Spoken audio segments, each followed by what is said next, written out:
I came back home on a Sunday afternoon after my daughter's wedding weekend, still half dressed in that tired kind of happiness you get when everything finally went right, but you're running on fumes. And the moment I turned into my driveway, something just fell off, too quiet, too open, like the land itself had been rearranged while I was gone. And then I saw it, the place where my three old white oaks used to stand, trees that had been there longer than my grandparents had been alive. Just gone, nothing but raw stumps and pale sawdust scattered like someone had torn pages out of a history book and left them on the ground. And I remember just sitting in the car for a second with my hand still on the wheel thinking, no, this is not real. This kind of thing doesn't happen in a place like Willow Creek Ridge where people pretend the land still matters, but it was real, and it was mine, and it had been taken while I was away for exactly 2 days. My name is Daniel Mercer, and I've lived on that property for most of my adult life, raised my daughter there, buried a dog there, fixed the same broken fence more times than I can count. And those oaks weren't just trees to me. They were part of the place, planted back in the early 1900s according to old county records. Thick trunks, roots like something out of another time. They shaded half my yard, and in the summer you could stand under them and forget the world had gotten so loud. And now, there was just sun hitting empty ground like it didn't belong there. I walked up closer, and I could still smell the fresh cut, that sharp green bitterness that sticks in your throat. And that's when I saw the neighbor's property line, just beyond the back fence, clean, manicured, perfect, like a magazine spread had swallowed the edge of my grief. And I already knew before I even saw her that this wasn't an accident, because across that fence lived Dr. Celeste Rowan, cosmetic surgeon, private practice downtown, the kind of person who smiled like she was always being photographed even when no camera was there. And her house didn't look like a house. It looked like a glass sculpture dropped into the hillside. Steel beams, mirrored walls, an infinity pool hanging over the slope like it owned the view of the valley instead of sharing it. I didn't even make it inside my house before I walked over, still in my wedding clothes, still carrying a suit bag over my shoulder like I had just stepped out of one world and into another that made no sense. And she was there by the pool, barefoot, sunglasses on, holding a drink like the entire day had been scheduled around this exact moment. And when she saw me, she didn't even look surprised, just tilted her head slightly like I was a delivery that came early. I asked her straight, no greeting, no softness. I said, "Celeste, where are my trees?" And she took a sip like she needed time to enjoy the question before answering. And then she said it like she was talking about rearranging furniture. Oh, those old things. I had them removed. They were obstructing the view, and frankly, they were a liability. My arborist agreed. They were compromised. I was actually doing you a favor. And I remember laughing once, not because it was funny, but because my brain couldn't decide whether I was angry or just stunned. And I told her those trees were protected under county heritage designation. They're older than both of our houses combined. And she just shrugged like regulations were something other people dealt with, not her. And she said, "Well, I had emergency clearance filed. It's all legal. You should really keep up with your property maintenance, Daniel." The way she said my name sounded like she was correcting a child. And that's when I noticed the ground near her side of the fence, too. Disturbed soil, fresh landscaping truck's tire marks, like this hadn't been a sudden decision to her. It had been planned, coordinated, scheduled between surgeries and dinner parties. And I asked her again, slower this time, "Who gave you permission to cut century-old protected oaks?" And she finally looked at me directly, like I was starting to bore her.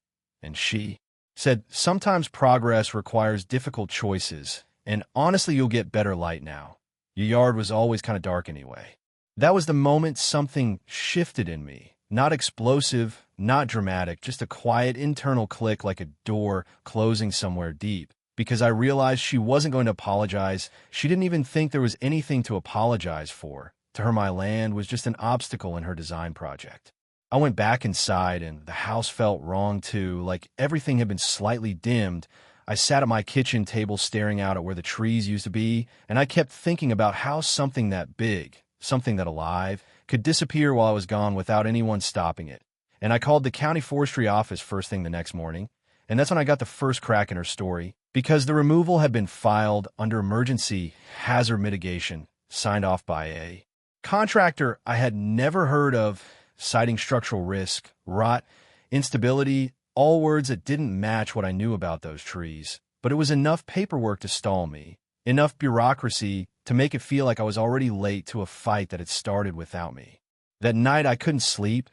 I just kept thinking about my daughter's wedding, about how I had stood under those same trees years ago when she was small and swung a tire swing tied to one of those branches. And now that branch was gone. And so was the swing, and somehow nobody thought that mattered except me. And somewhere around 2 a.m., I remembered something my aunt used to tell me. She was a field botanist, spent most of her life cataloging native growth in this region. And she used to talk about Willow Creek Ridge like it was more than land. She called it a living system. And she had done environmental surveys back in the 70s when parts of this hillside were being mapped for conservation, papers she kept in old metal boxes that I had never really cared about until that night.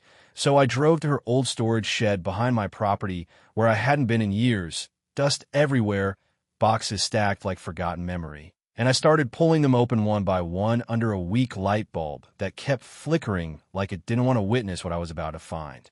And that's when I saw it.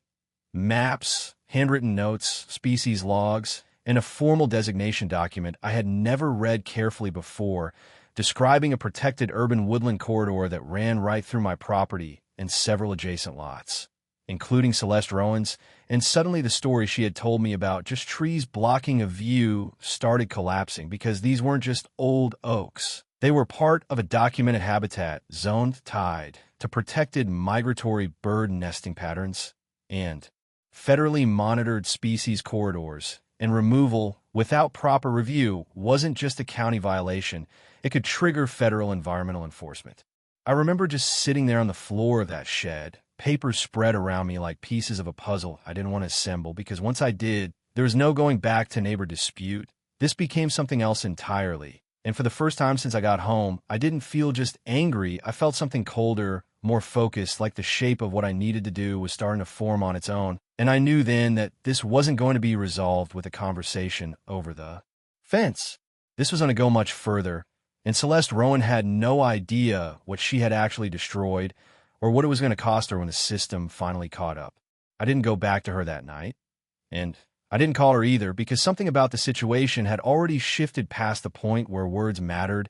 It wasn't about asking why anymore. It was about proving what had actually happened. So I spent the next 2 days in a kind of quiet, methodical state that didn't feel like anger in the usual sense, more like construction, like I was rebuilding something she had tried to erase. I started with photographs. Every angle of the stumps, close-ups of the cut marks, the scatter of sawdust that still hadn't fully settled into the soil. Then I walked her side of the fence and documented everything I could see: tire tracks from heavy equipment, disturbed irrigation lines, fresh gravel dumped where native ground cover used to be. And the more I looked, the more obvious it became that this wasn't a single emergency removal. It was part of a larger redesign, a full transformation of her backyard into what she probably called luxury landscaping, but what I now recognized as ecological disruption.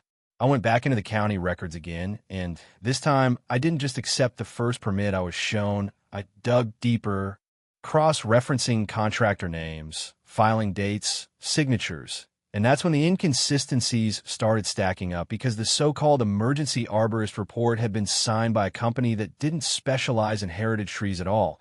It was a general landscaping service out of the city with a history of expedited permits in questionable cases and the hazard declaration. Language looked like it had been recycled from templates rather than written for my property specifically.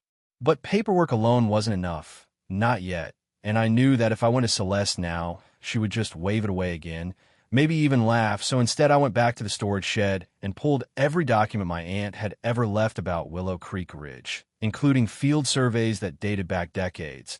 And buried in those files was the key detail that changed everything: a conservation easement agreement signed between the county and multiple landowners in the 1970s, designating a continuous habitat corridor that restricted removal of mature canopy trees without environmental impact review at both state and federal level.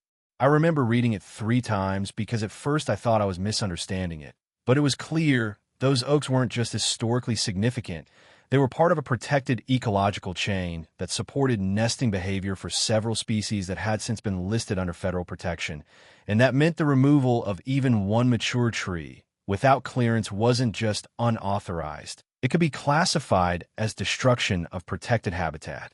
The moment that realization fully landed, the whole emotional weight of the situation changed, because now it wasn't just personal, it wasn't just my land versus hers.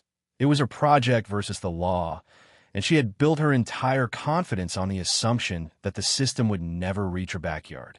I spent that night building a file, not metaphorically, literally printed photos, annotated maps, copies of easement documents, timestamps, contractor records, and I added notes and margins like I was preparing something I never wanted to prepare, because part of me still hoped there was some misunderstanding that could be corrected without escalation, but every page I added made that hope thinner.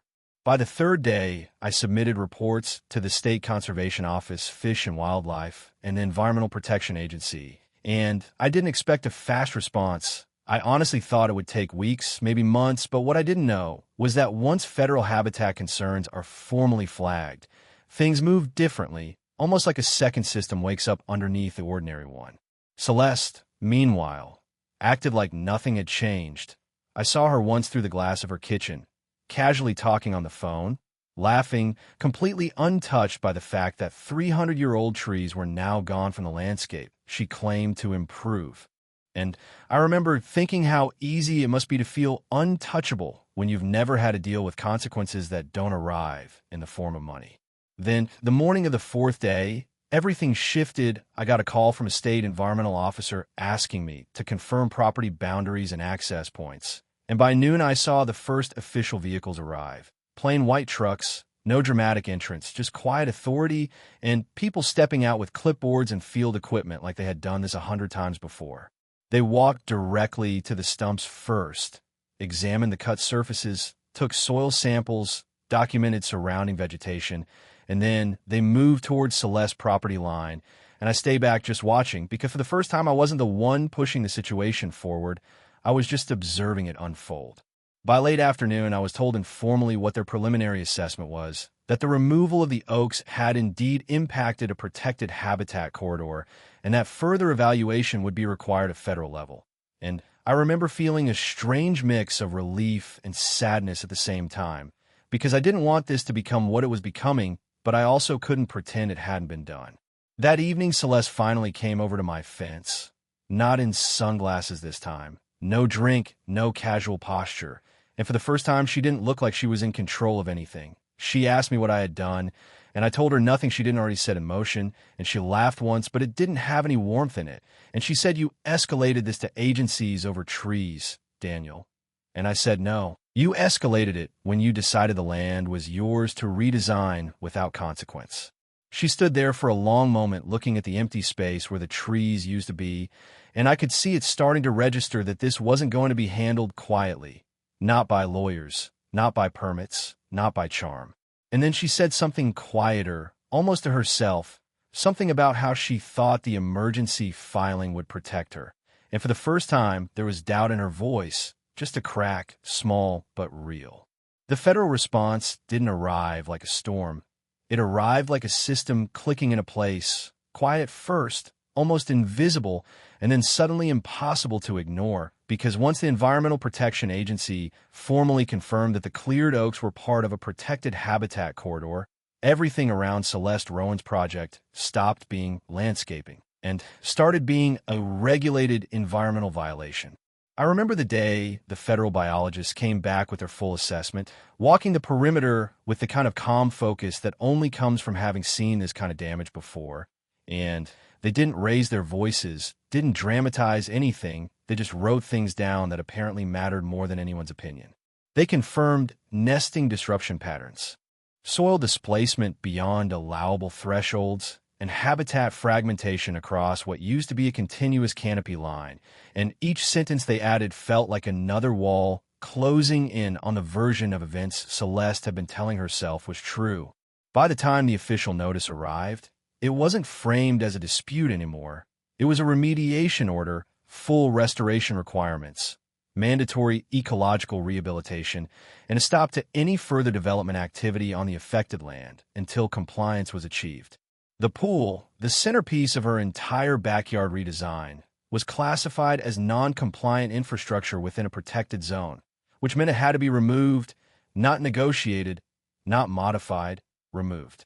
I didn't see Celeste for 2 days after that, and the neighborhood started to feel different, quieter, like everyone was watching something unfold without wanting to admit they were watching it. When I did finally see her again, it was late afternoon. She was standing near what used to be her infinity edge, staring at it like it had become unfamiliar to her. And for the first time, there was no confidence in the way she held herself. Just stillness, like she was trying to understand how something she built so carefully could suddenly become a liability. She said she had no idea it would escalate this far. And I remember nodding because in a way I believed her. I don't think she ever imagined consequences that didn't come from her own professional world, where everything is managed, negotiated, softened, but nature and federal law don't really negotiate the same way. The final enforcement order came a week later, and that was the real breaking point, not just for her project, but for her financial position, because remediation wasn't just demolition. It was restoration, replanting native canopy, long-term ecological monitoring, soil rehabilitation, and permanent oversight conditions attached to the property deed. And once those restrictions are recorded, they don't quietly disappear. The number attached to the fines wasn't even what broke her first. It was the realization that she couldn't simply redo the backyard, because the backyard was no longer a private design space. It was a monitored ecological site. I didn't take any satisfaction in watching it unfold. Not in the way people assume. It felt heavier than that, because the trees still weren't coming back in any meaningful way in my lifetime. And there's a strange kind of emptiness that comes with winning something that can't really be restored. But the land around my property did change. Restoration crews came in under supervision, new native plantings were introduced, and the county reinforced the protection status across the corridor, which meant that what happened to my oaks couldn't legally happen again in the same way. And that part didn't matter to me more than I expected. Celeste eventually listed her house, but it didn't move the way she thought it would. Buyers came, looked, and left once they understood the restrictions attached to it, because nobody wanted a property that comes with permanent oversight and environmental obligations that extend beyond aesthetics. And slowly, what was once her architectural statement became something closer to a cautionary example. The last time I saw her, she was loading boxes into a car that didn't match the house at all, smaller, less polished, like she had already started leaving the identity she built there. And she didn't look at me when she drove out, and I didn't wave. Standing in my yard afterward, looking at the open space where the oaks used to be, I realized something that still doesn't feel simple. That justice doesn't always look like restoration. Sometimes it looks like consequence, and sometimes it comes too late to bring back what was lost, but just early enough to stop it from happening again. And I know people will argue about whether I went too far, whether I should have handled it privately, whether calling federal agencies over trees was an overreaction, and honestly I still think about that too, because none of this felt clean or easy or satisfying in the way stories like this usually pretend it is. So I'll ask you directly, if someone destroys something irreplaceable on their own property for convenience, where do you think the line actually is, and what would you have done in my place? If this story made you think, subscribe, and drop your thoughts in the comments, because I genuinely want to hear where people stand on this.